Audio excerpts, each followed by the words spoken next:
Okay, how's everybody doing? Everybody all right? Okay, so what are we doing today?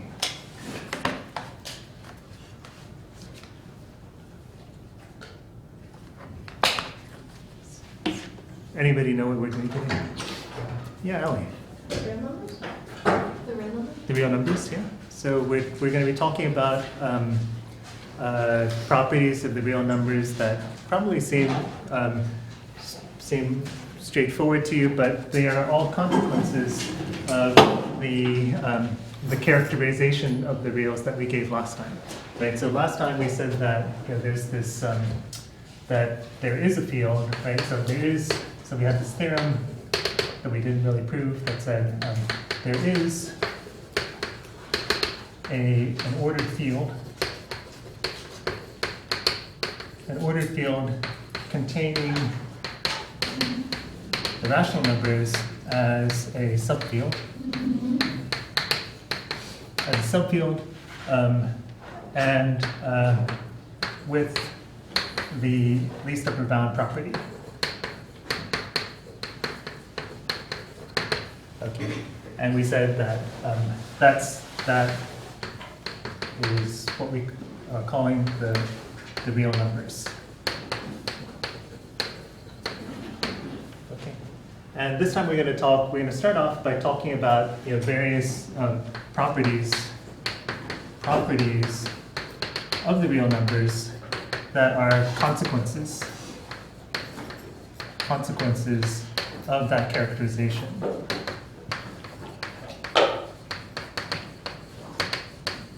Okay. Really, what we're doing is seeing how the least upper bound property makes itself felt in the real numbers. So things that you think are completely obvious are actually turn out to be, well, can be seen as consequences of the least upper bound property. Okay. It's not to say that this is the only way to see it. Like, it's obvious from these things are obvious from maybe from other perspectives, but we're going to be looking at things from the point of view of the least upper bound property, basically. Okay. So the first one we're going to be looking at is this thing called the Archimedian property. Archimedian property. Okay. Does anybody know what the Archimedean property says? What does the Archimedean property tell you? No? Harrison? You look like you For think any so. reals x and y, there exists a natural number n such that n x is greater than y. Yeah. So let me. Right. So it says, like, given any real numbers x and y, where x is positive, then you're guaranteed a natural number such that nx is bigger than y. Okay. I hope this makes sense, right? Given any two real numbers, one of which is positive, there is some natural number such that that multiple of the positive number exceeds the other number. Okay. People sometimes summarize this as any spoon can empty any bathtub. Okay, right, like the x is the spoon, the y is the bathtub, right? Eventually, you can get enough water that you've exceeded the amount of water in the bathtub. Okay, so that's something that you think, okay, that's completely obvious to you, but we have to prove it, and we'll prove it using the least upper bound property. Okay. So we'll say, okay, well, suppose it doesn't happen. Suppose you have this spoon, and no matter how many times you use it, it does not empty the bathtub. Okay, so suppose this fails, right? That for some x and y, this fails. Okay, so that would mean that nx is always, for all for all n, that would mean that nx is less than or equal to y. Right? You never get bigger than y. Okay. What are we going to do? How are we going to? I said we're going to use the least upper bound property. What's kind of the obvious move to make at this point? What thing will we take the least upper bound of?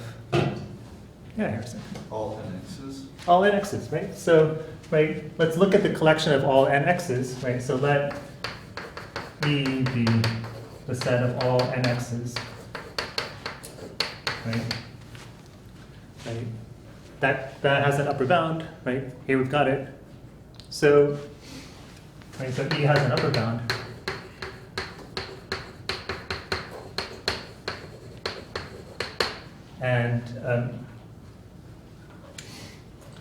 And so E is going to have a least upper bound. So supremum of E exists.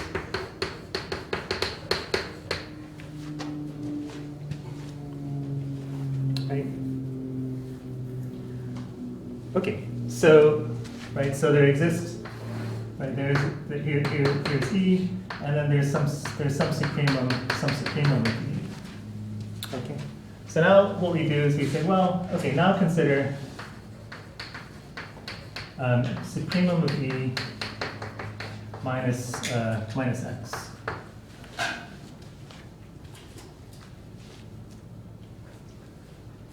Okay. So subtract x from that. Well, that's no longer an upper bound of E, right? Because it's smaller than the least upper bound, right? So not an upper bound.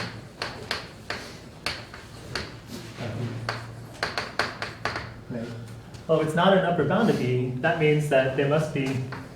So there exists some n naught such that n naught x is bigger than supremum of E minus x.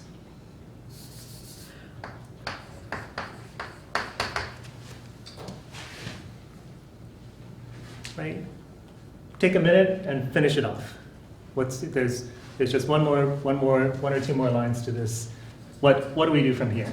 Right? We found this thing. You know, this E supremum E is the set of these nx's. We found the supremum of E, and then we have this fact about the supremum of E. If we subtract off x, well, then it's smaller than some n naught times x. Okay, so see if you can finish it off. Take a minute and write down something.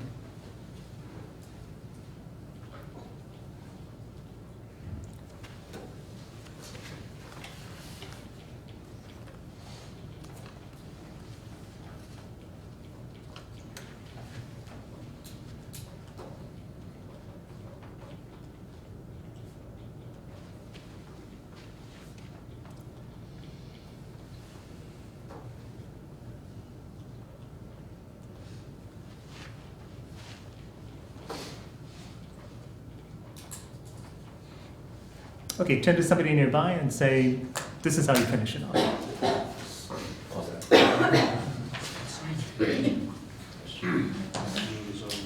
Remember, we're going for a contradiction, right? We're going for a contradiction. Where's the contradiction? And the supremum is less than the n times, or it's So this is greater than the upper bound. So the supremum is greater than the supremum. It contradicts like that. This is less than supremum.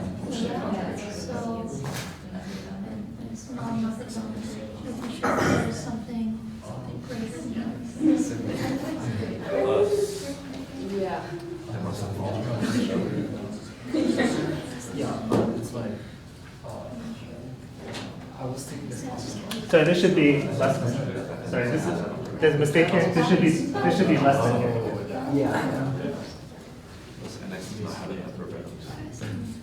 Yeah. And that means it cannot exist.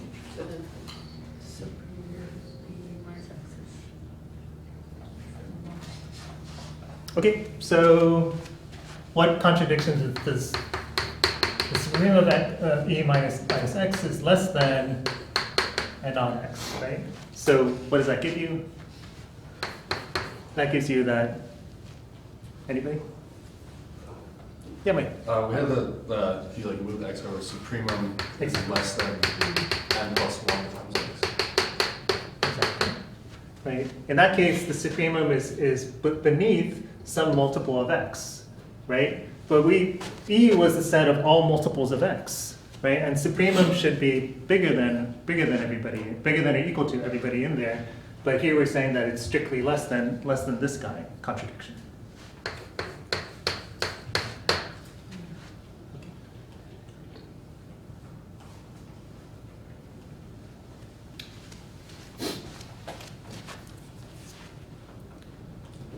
So far, so good?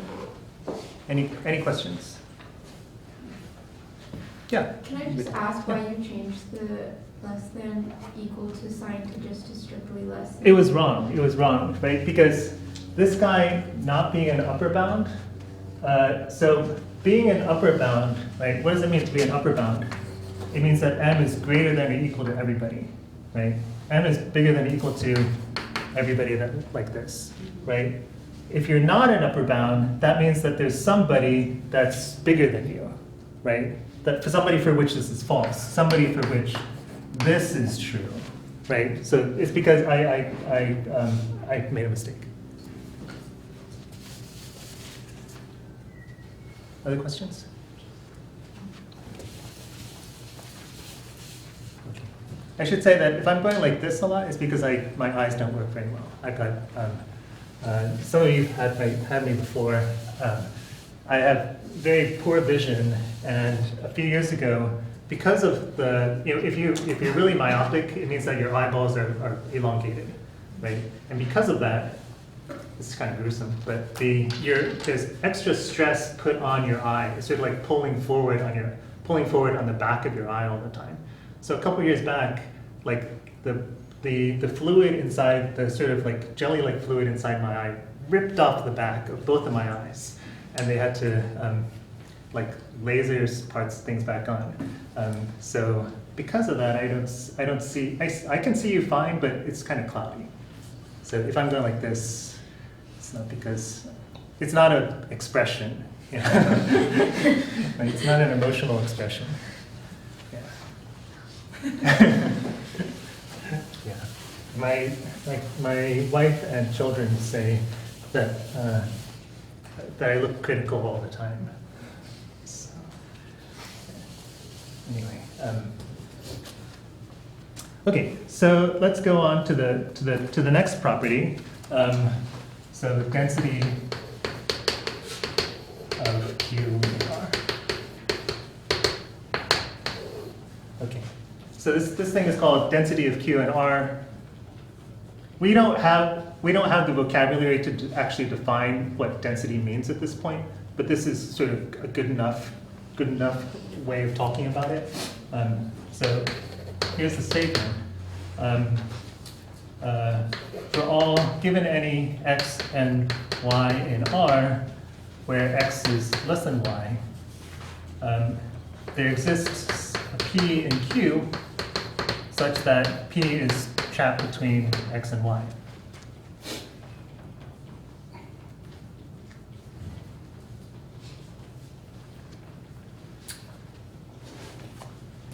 Is that how there exists? Yeah, there exists a P. So given any two rational, the picture is easy.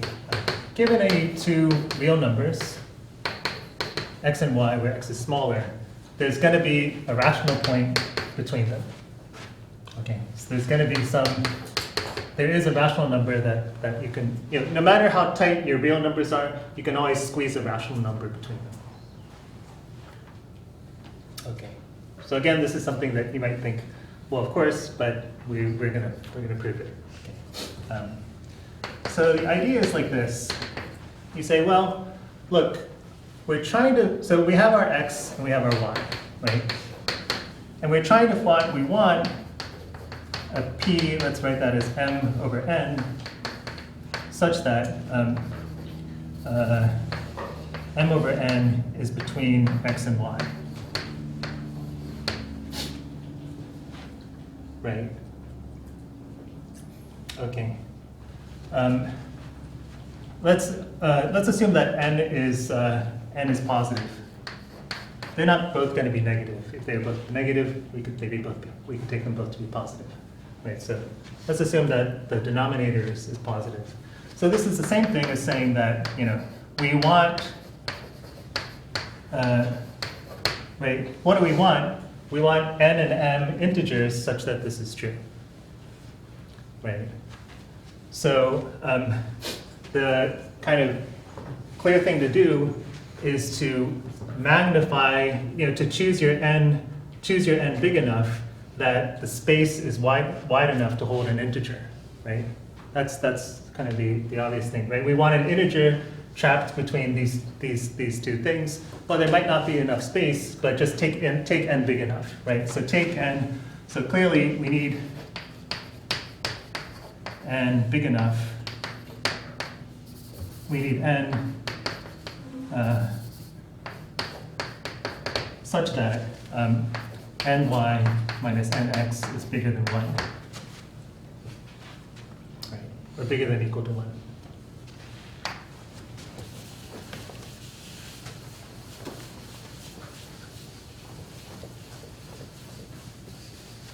Okay. Why are we guaranteed such an n? Archimedean property. Archimedean property, right? We just got the Archimedean property, right? N times x minus y. Here is the spoon, right? This is the spoon, n is the number of times you use the spoon. Right? This is the bathtub. Okay? So you say, okay, so here's the proof. You say, okay, well, take n by Archimedean property,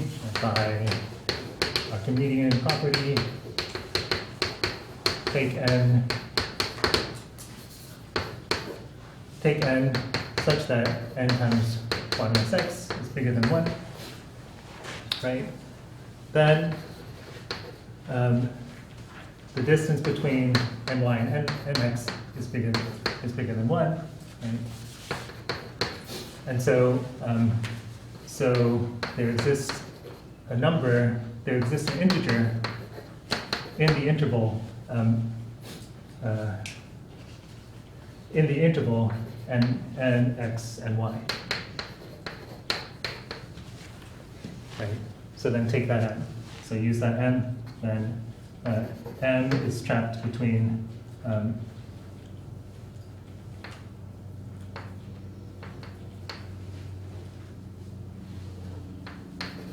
nx and ny, and then divide through by n, and you're done.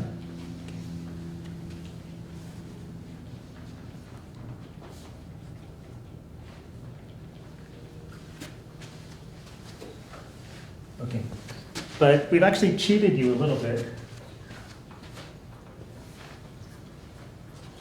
There's no eraser. No, there must be. It's right? right I there on the erased the table board. on the edge. Thank you.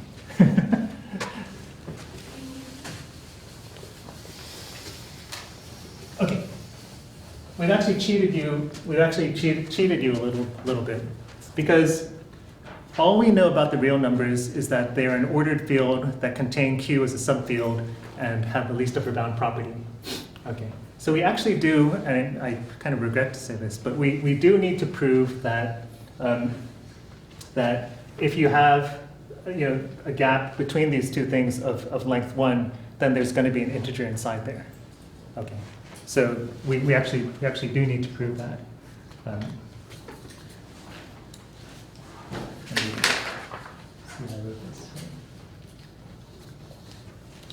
Okay, so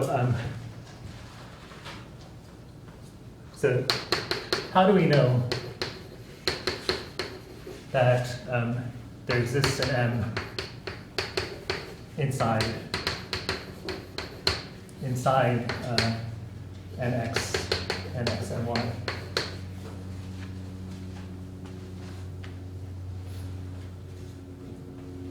Okay, so here's the idea, right? Here's nx, here's ny, right? And what we're going to do is we're going to play, the least upper bound, something like the least upper bound property again. So consider all all natural numbers m such that m is bigger than nx.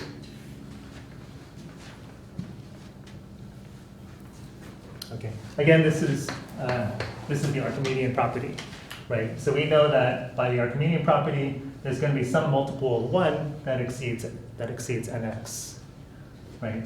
So we know that there's some m. Let m naught denote the smallest.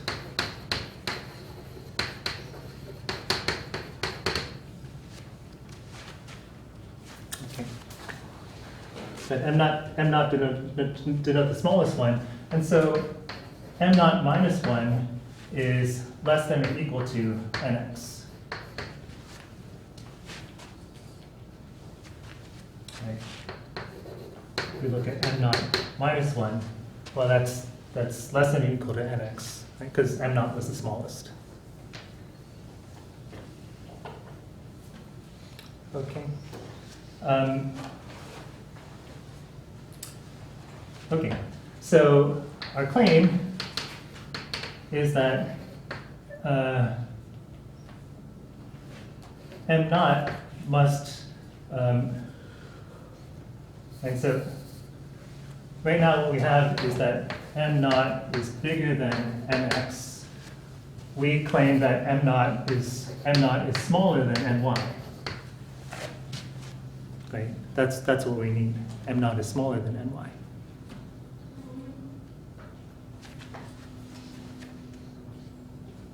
Right?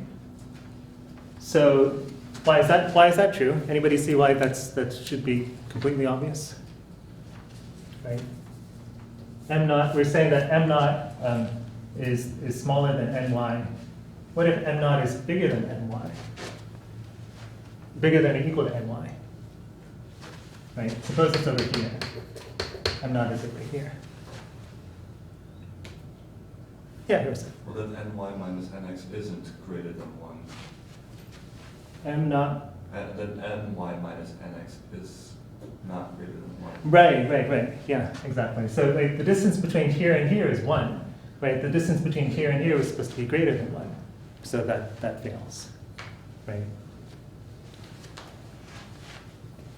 Right? Or if you want to say it, the way that I think Rudin writes it is if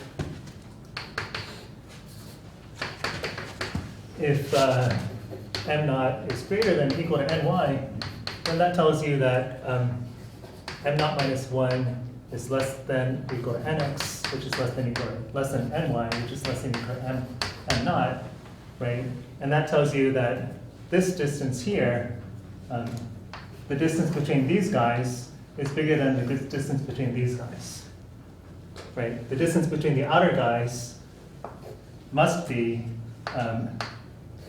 bigger than the distance between the inner guys, which was 1. Yeah. So we have that this is greater than or equal to ny minus nx, but that was greater than 1, and so we have it with 1 bigger than 1, which is a contradiction, of course.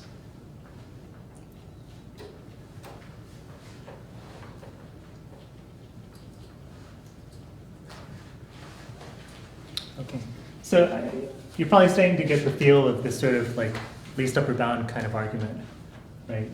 Yeah.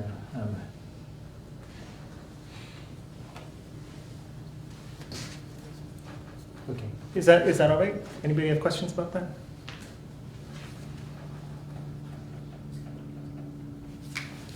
Okay, let's go to the third property. Okay,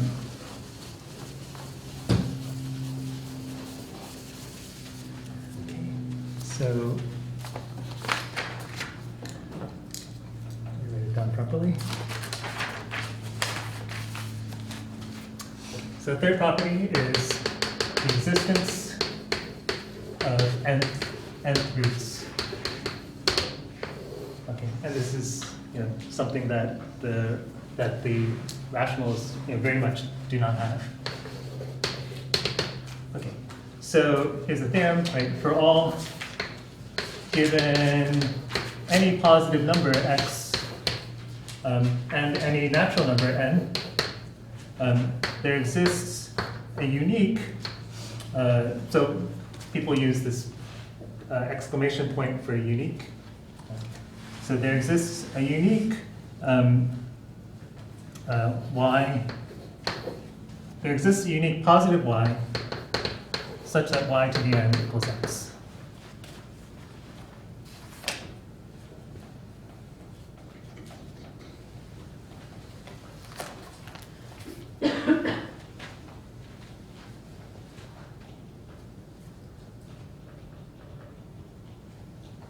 Okay, so this is something that would please the Pythagoreans, and the proof is kind of something that might occur to you from what we've been doing, what we did before. So what you remember how we thought about the square root of 2 at the beginning? We had these two sets, right, a and b, and we looked at the ones whose square was less than x, less than 2, right? And then what it turns out is that the supremum of that set is the square root of 2, right? That split into a and b of the rational numbers, was basically the so-called Dedekind cut that specified the square root of 2, right? And from our point of view, it's the supremum of this set that gives us or the infimum of the other that gives you the actual square root. So that's what we're going to do. We're going to follow that construction. We'll say, okay. And so the strategy is to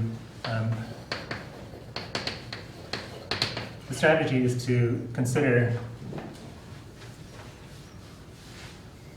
a set E where it's all positive numbers such that t to the n is less than x. Right, so consider the set, and the supremum of E ought to be our nth root.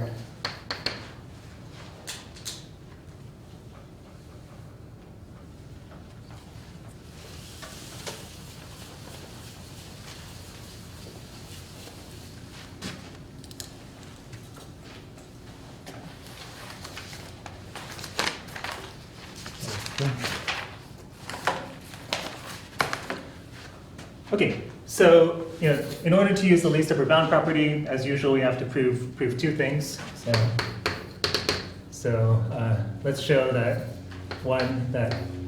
so let E denote those guys whose nth power is smaller than x, and we want to show that this is non-zero and bounded above, right? So claim 1. That E is not empty, right? And so if you consider x times 1 over x, this is kind of a cute trick. You notice that this thing is smaller than x. Right, and 2, it's smaller than 1, right? It's smaller than 1 because, of course, the denominator is bigger than the numerator. It's smaller than x because it's x times 1 over something bigger than 1, right? So, right, it's smaller than x and smaller than 1. Okay, so then if we consider t to the nth power, well, t to the nth power, I'm going to write as t to the n minus 1 times t, right? That's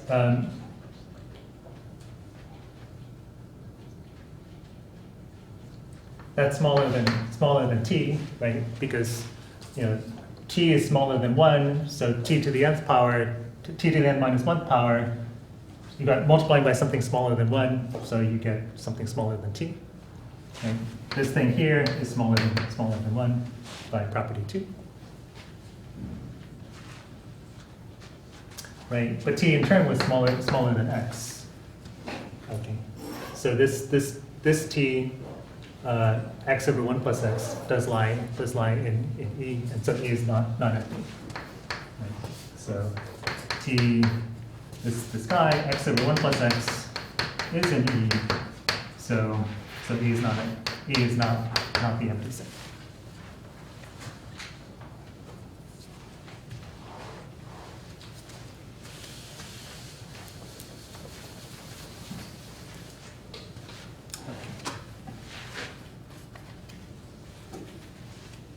Right, and then second thing we need to show is that E has an upper bound.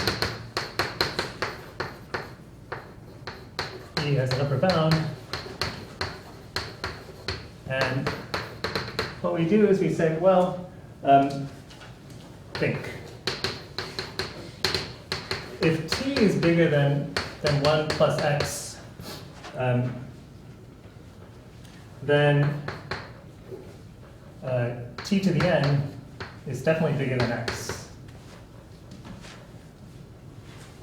right? Because this would be, t to the n is 1 plus x, the n minus 1 times 1 plus x, right? Well, this is definitely bigger than 1 plus x, right? Which is bigger than x. Right. So in that case, t is not an element of E. Right. So if t is bigger than 1 plus x, then t can't be in E. Or stated contrapositively, if t is in E, then t must be less than or equal to 1 plus x.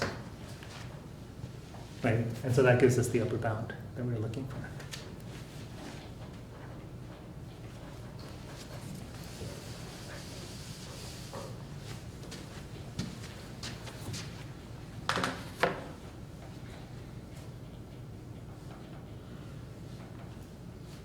Okay, everybody all right? Any questions so far?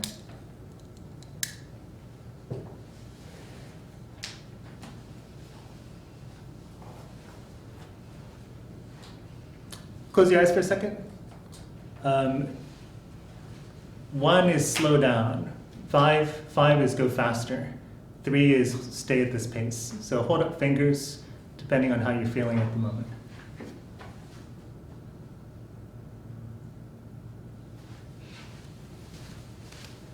Ooh, okay. Okay, put your fingers down. Okay. Okay, so I'm going to slow down a little bit. There are a fair number of 3s, but there are also a fair number of 2s and 1s together. I think probably smaller than the number of 3s, but still, there's no 4s. There's no 4s and no 5s, so I'm not going to head in that direction. So let's think for a second. What are we trying to do? I'm just going to back over it. We're trying to show that the real numbers have this property, right? This property that nth roots exist, right? The third root of 2, it's in there, right? The 10th root of 77, it's in there, right? This is great, right? The Pythagoreans, after they got over the shock, they'd be very happy with this. Okay, how do we do it? We're going to use the least upper bound property, of course, right? That's what makes the reals special, right? That's what distinguishes the reals from the rationals, where all that stuff fails. Okay, so we say, okay, we're going to look at the guys whose nth power is less than x, and we're going to take the supremum. So if we want to show that we want a supremum to exist, so we need to show that we can apply the least upper bound property, right? And so to apply the least upper bound property, our set must be non-empty, and our set must have an upper bound. Okay, and so that's what we're doing here, and it's a little bit, this is kind of being clever as usual, right? So he says, well, what if you consider what if you consider this thing here, right? We're trying to show that there is a number whose nth power is less than x, right? So he says, well, consider this number here, right?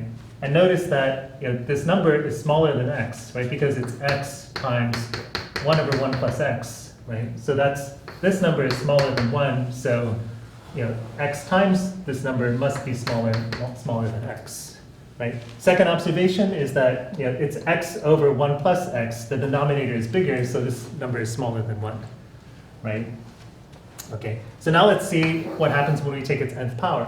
When we take its nth power, we see that it's some number times t, where that number is smaller than 1, right? Because each of the t's is smaller than 1, so t to the n minus 1 is still smaller than 1, right? So we have this number smaller than 1 times t.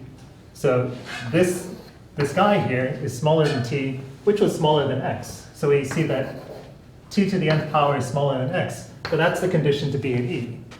That's the condition to be in E. So this number is in E. It's not empty. Okay. And then over here, this is kind of funny. We do it in a contrapositive way. We say E. We want to show that E has an upper bound. Here's what we're trying to show: that 1 plus x is the upper bound.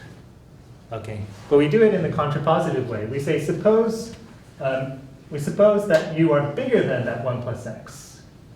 In that case, t to the n equals this thing, right? Each of these guys is bigger than 1.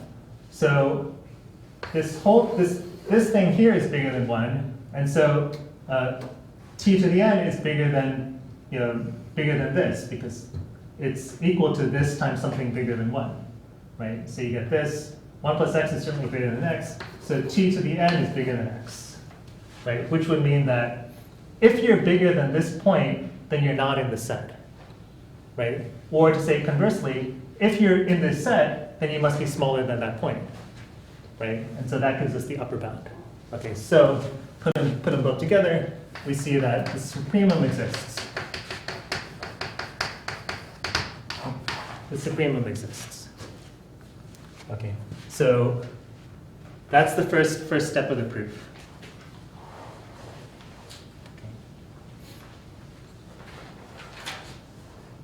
I should say that this is kind of a intricate proof. So don't worry if you're not getting it immediately. Do not worry at all if you're not getting it immediately. Okay, that's perfectly fine. This is the most intricate proof we've seen so far. Yeah, it's probably the most intricate proof in this chapter. Okay, so don't worry. Okay, so proof, let E be the set of positive numbers whose nth power is smaller than x, and we've just seen that E is not empty and has an upper bound. Has an upper bound, namely 1 plus x. So the supremum of E exists. Okay, the supremum of E exists. Let's call it Y. We're going to call this thing Y, and our claim is that Y to the n actually equals x, right? So Y is the guy we're looking for. Okay. Right.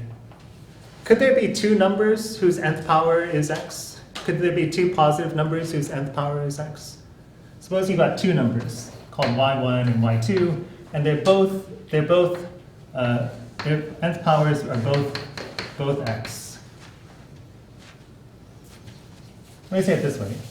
Suppose you've got two numbers, y1 and y2, and the nth power of this guy is equal to x. What do you know about the nth power of this guy? It's going to be bigger than x, right? Just by calculation, right? This y2 is going to be y1 plus some small number, right? And then when you take the nth power of that, right? when you take the nth power of that, y1 plus epsilon to the nth power, well, you're going to get, y1 to the n plus n y1 to the n minus 1 epsilon plus, Pascal's triangle, et cetera, right? So you're going to get some other terms, right? So you would get x plus some other terms. So part of the statement was that the y was going to be unique, and that's why, right? If there were another number that were different from it, then it could not have the same nth power.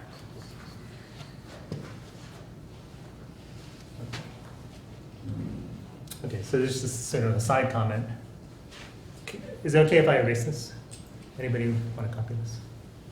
Okay. So the uniqueness is just the result of multiplication or binomial theorem, if you want.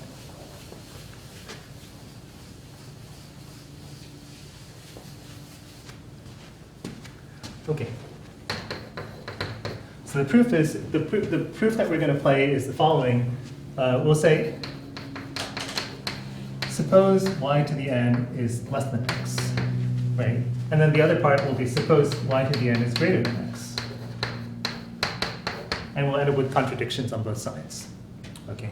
I'm only going to do half of it because the second half is basically identical to the first.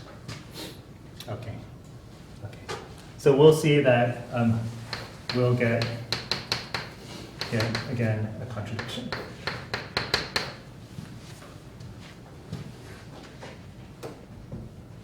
Okay. And the idea will be as follows. We'll say, well, here's x, and suppose y to the n is strictly less than x. Okay. What our claim is that in that case, we can then find a small distance h, such that y plus h to the n is still smaller than x.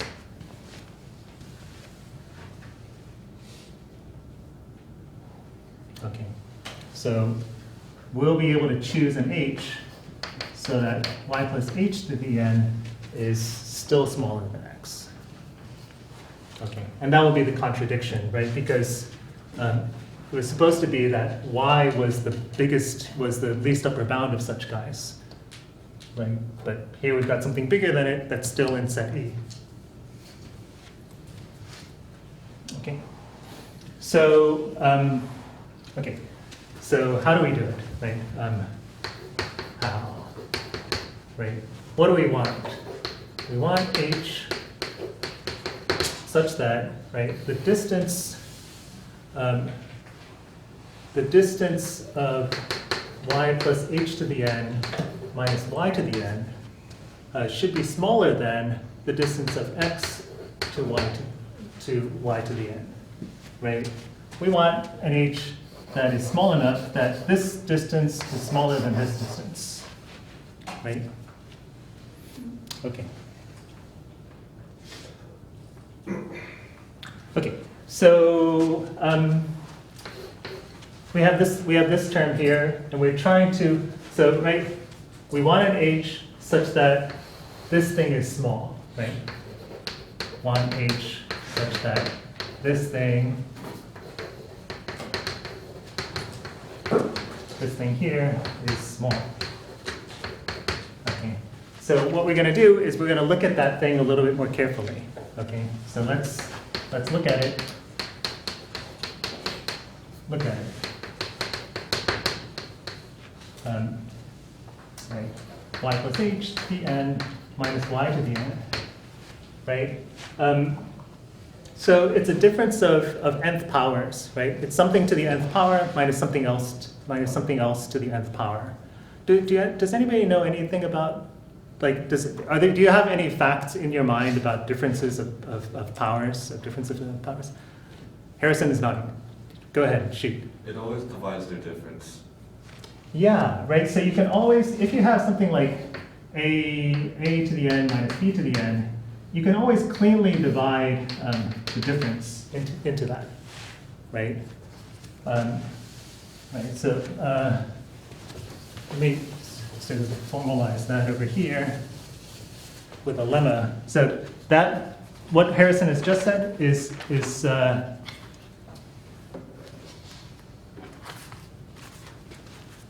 So let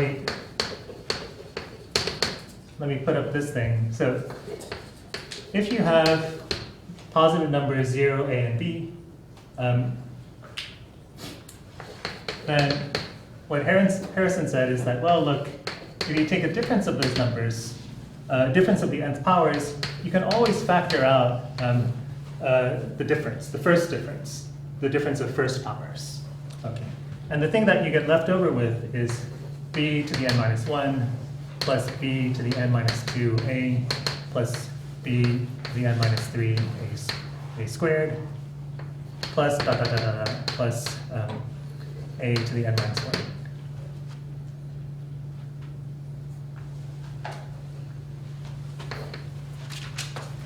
Okay.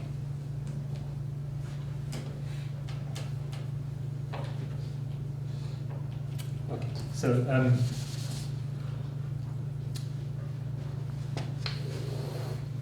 right now, I guess I'm just doing scratch work.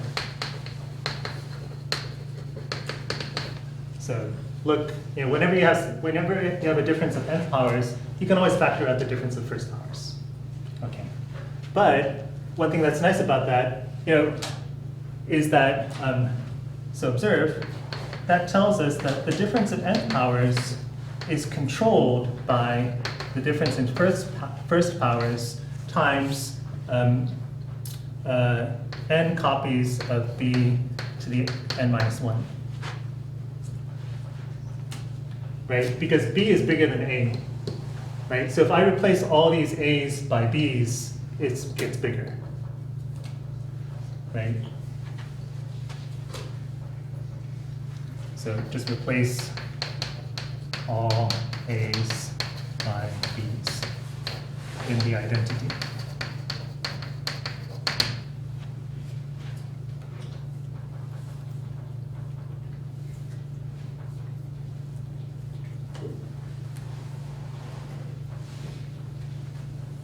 Okay, so that's going to be our lemma, that whenever you have a pair of numbers, b bigger than a, then b to the n minus a to the n is smaller than b minus a, and nb to the n minus 1.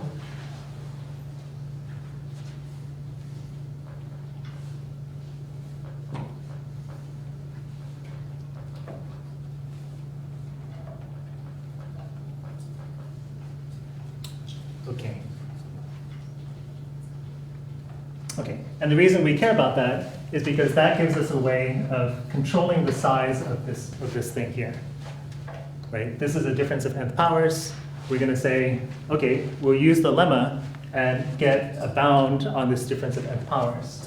Right? It's going to be b minus a, aka h, times n to the b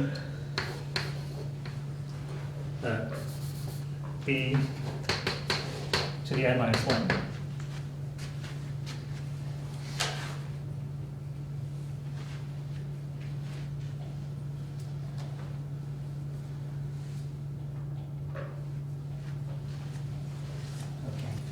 We want h such that this thing is small, right? We want h such that this thing is small. Ideally, what we're hoping for is that we would like, it would be really great if we could get that this thing, that it would be really great, maybe I should write this down. It'd be great if we could find h such that this thing, right, this thing was smaller than x minus y to the n, because then we'd be done, right?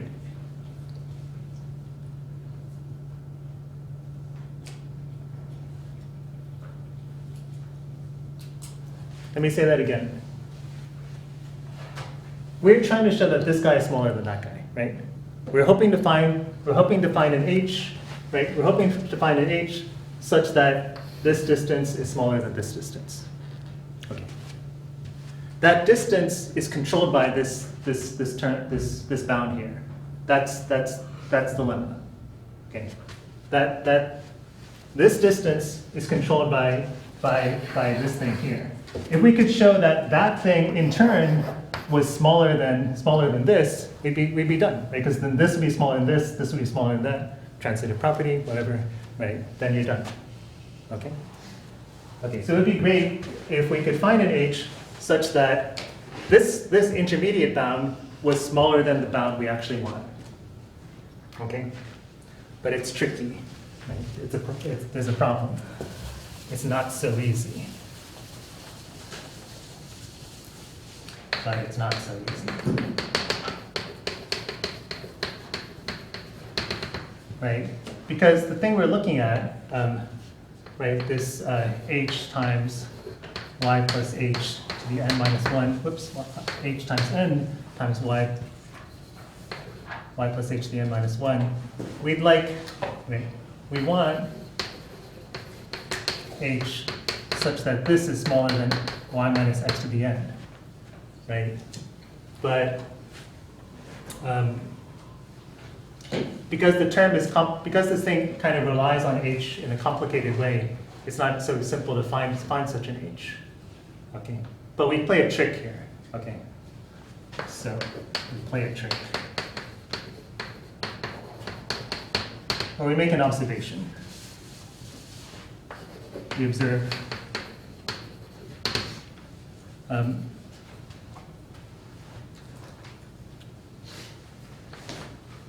we constrain ourselves. Let's constrain h to the interval 0, 1. Okay.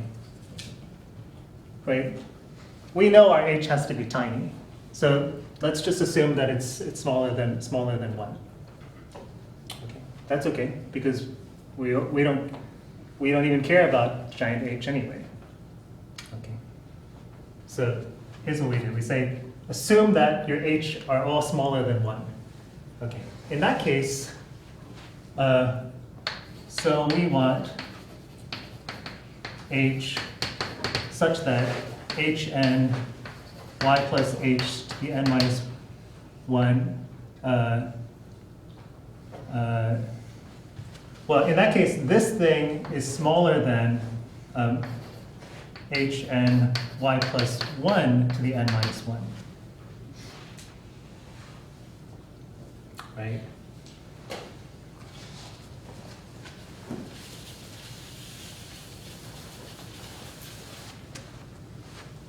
Right. Now we're hoping that we're hoping that we can find an h small enough that this. So here's our desire. We want this thing to be smaller than x minus y to the n. Right. But now it's a very simple expression. Right. So we say, well, look. As long as h is smaller than x minus y to the n over n y plus 1 to the n minus 1, then we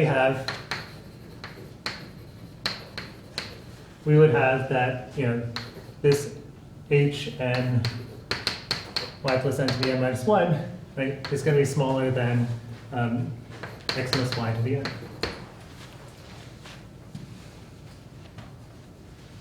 Right? As long as h is smaller than this thing, then h times this thing is going to be, this thing is the denominator, right? Right? So we would have that this thing is smaller than h, this thing would be smaller than x minus y to the n, and y plus 1 to the n minus 1, and then we'd have this n times n y plus 1 to the n minus 1.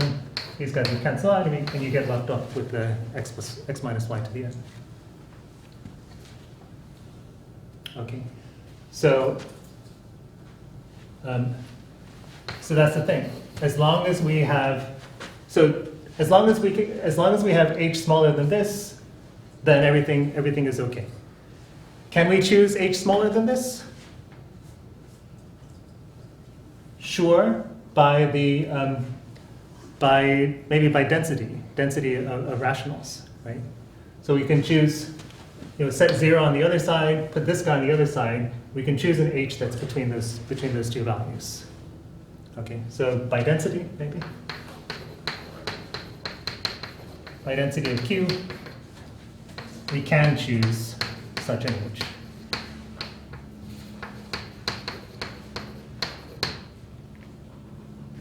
Right. We can choose such an h, and so there is an h for which the distance from here to here is smaller than the distance from here to here. And that's the contradiction.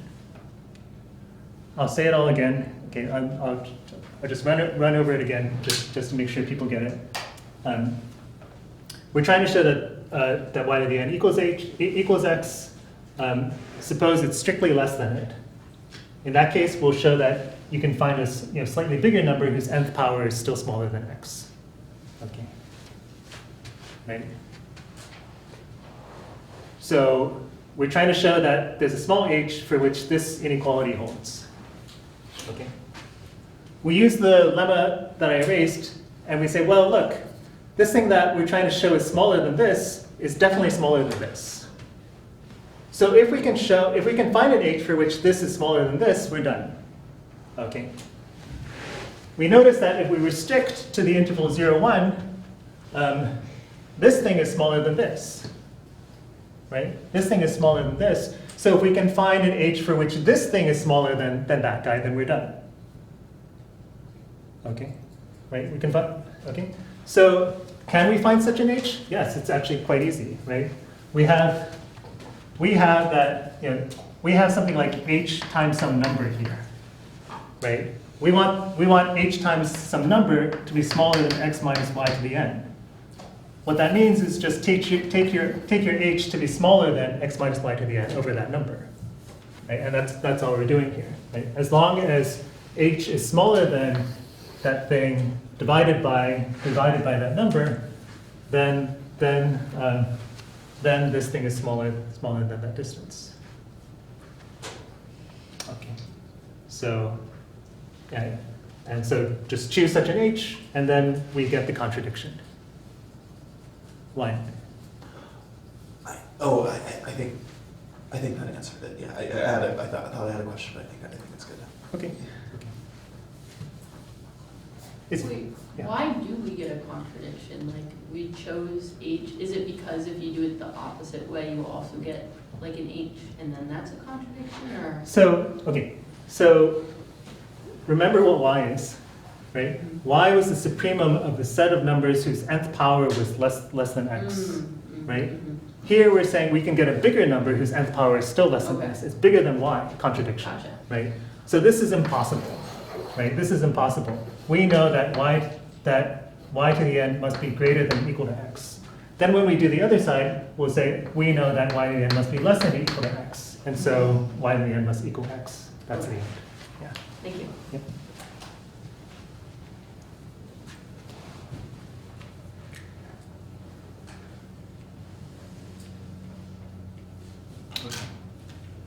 Like I said, this is kind of an intricate proof. So don't worry, do not be afraid or concerned at all if it's like, whoa. that's all right. That's all right. Okay. But it's kind of awkward, but we're trying to lay down the foundations of the real numbers before we get to the actual meat of the course, right? And so sort of necessity, we have to go through this difficulty here. If we want to give you like a complete, like a consistent theory. Yeah. Okay.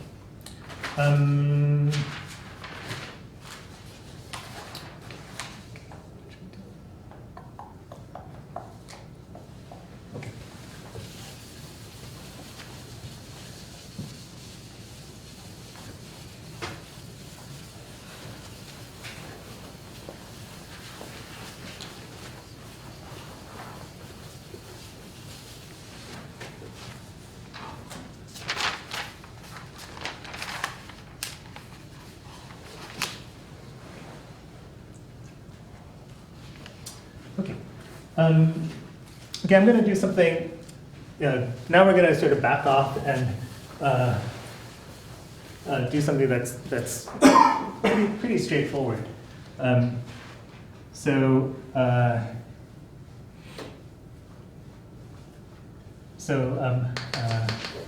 Making the plane R2 into a field.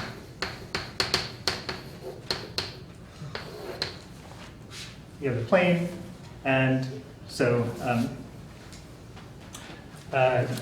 who knows what that field is going to be? There's a name for that field that you take your points on the plane and you define a way of multiplying them, dividing them, et cetera, et cetera. Does anybody know a way of multiplying, dividing points on the plane? You do. It is the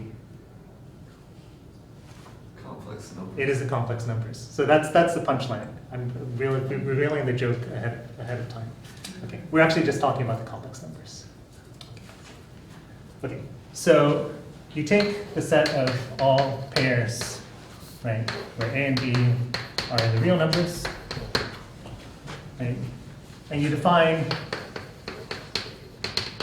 addition by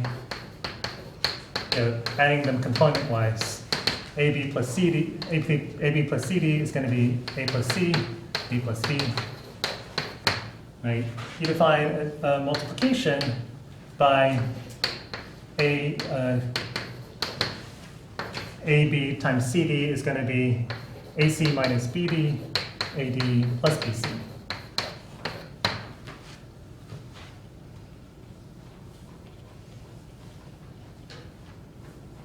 Okay. And then the theorem is that this thing, which really is complex plane. The complex, the set of R2, the plane R2 with this plus and this addition is a field.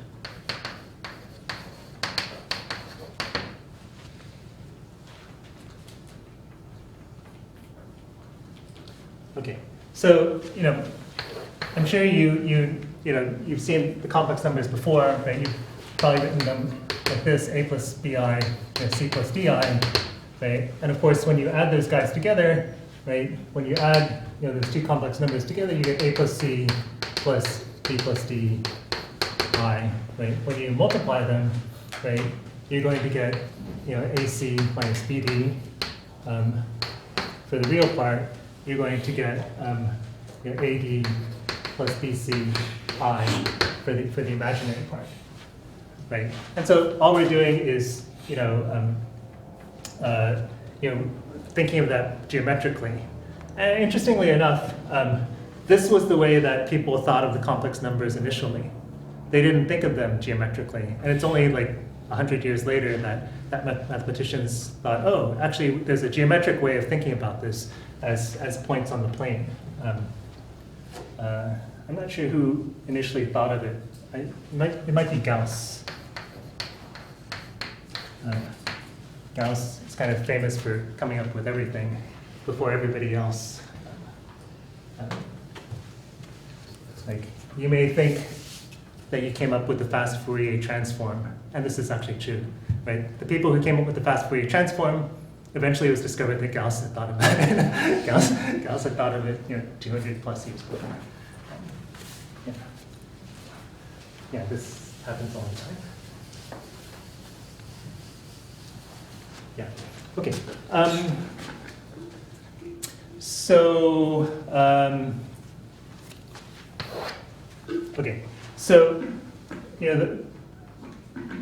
the proofs are pretty straightforward, right? Like if you want to, if I have, let me let Z denote AB,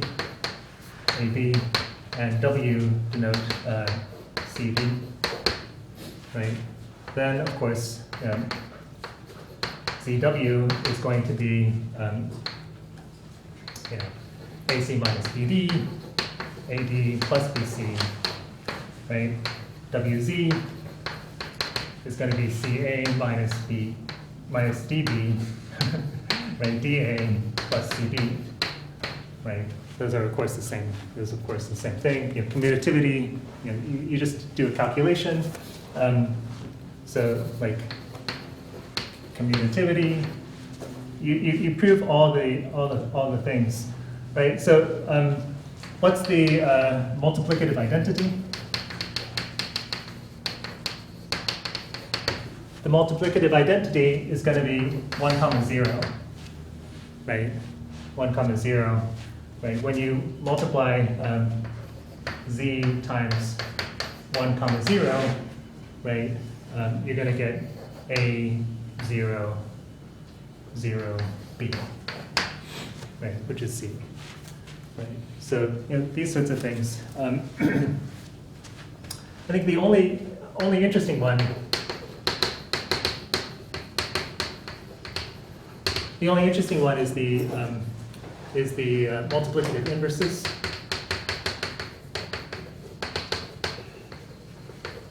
Right, that if you have a, b that's not the origin, then it turns out that a over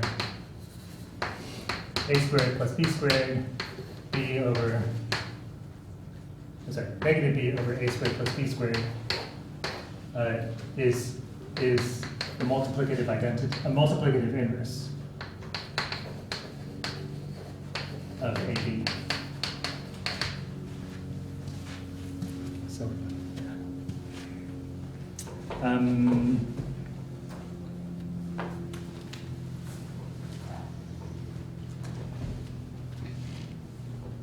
right. What's 0, 1 times 0, 1? What's 0, 1 times 0, 1?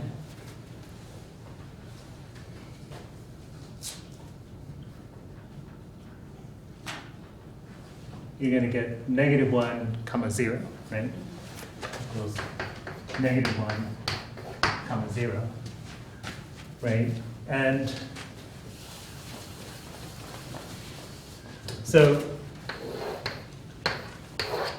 the way you think of the complex plane is that it contains, you know, this line here is the analog of the real numbers. Right? This is the real numbers sit inside the complex numbers, you know, as a subfield. Okay, right. So you know this, this negative one comma 0 corresponds to negative 1 in the real numbers. Okay, and what we have here is that if you have 0, 1, if you take 0, 1 and you square it, then you move over to here, negative 1 comma 0.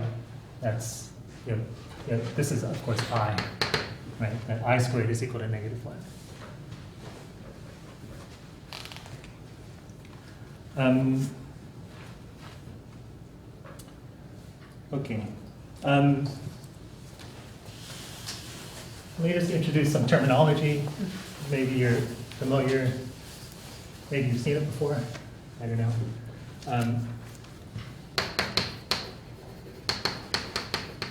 Terminology.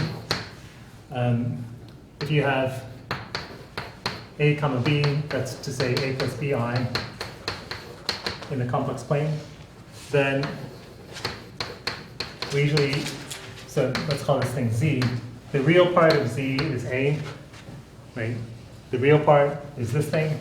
The imaginary part of z is b.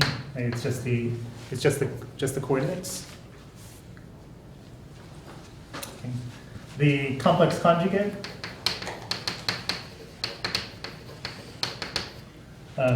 Z bar of the point is a comma minus b.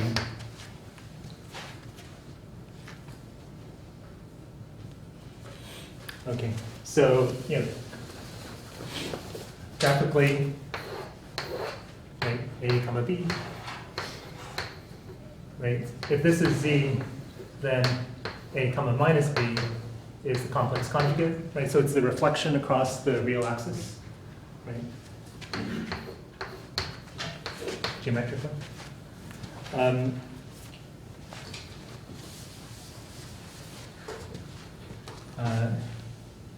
There are various properties of complex conjugation. First off, that if you take a sum and then take the complex conjugate, then you just get the sum of the complex conjugates.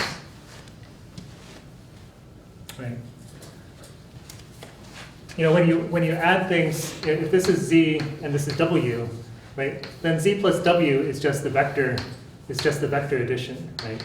Z plus w is just the vector addition, right? So all this is saying is that if you add first and then flip over, is the same thing as if you reflect everything and then add, right?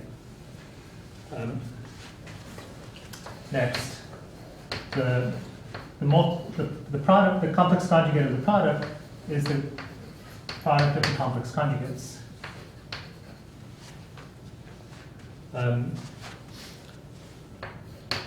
Third, if you take z plus its complex conjugate, well, that's just going to be you've got z and you've got its complex conjugate. You add them together, you're going to get a real number with double the real part of the original, right?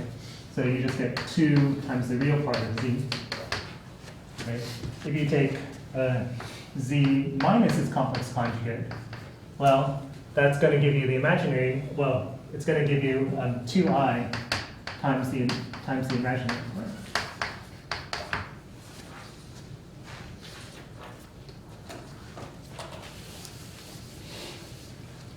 And last, z times z bar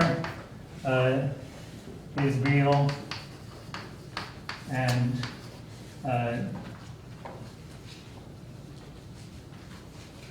positive, except at 0. Okay, at 0, it's 0.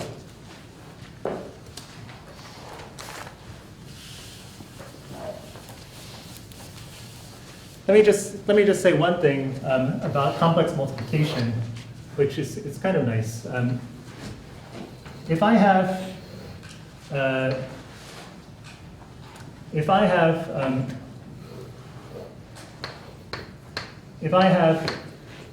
a point z and I want to multiply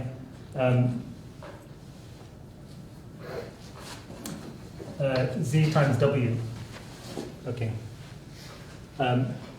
There's a geometric interpretation of the complex multiplication, which is kind of cool, which is you take the unit circle, okay, you take the unit circle and consider this triangle here, okay, going from 0, 0, 1 to that point z, okay, and then you take this thing and you create a similar triangle where this goes to this one. So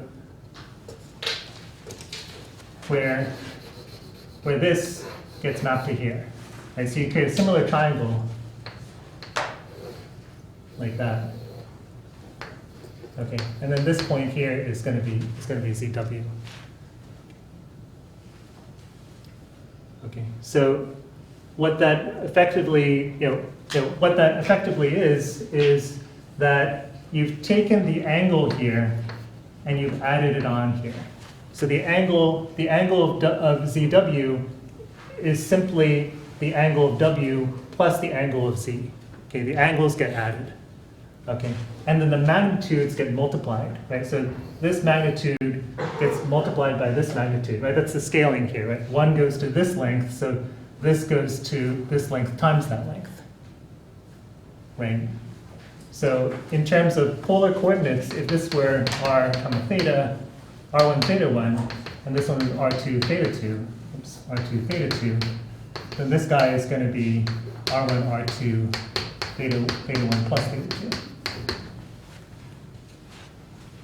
Okay.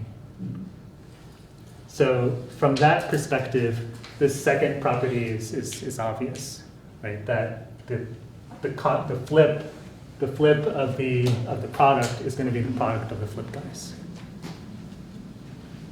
because you just reflect the whole thing.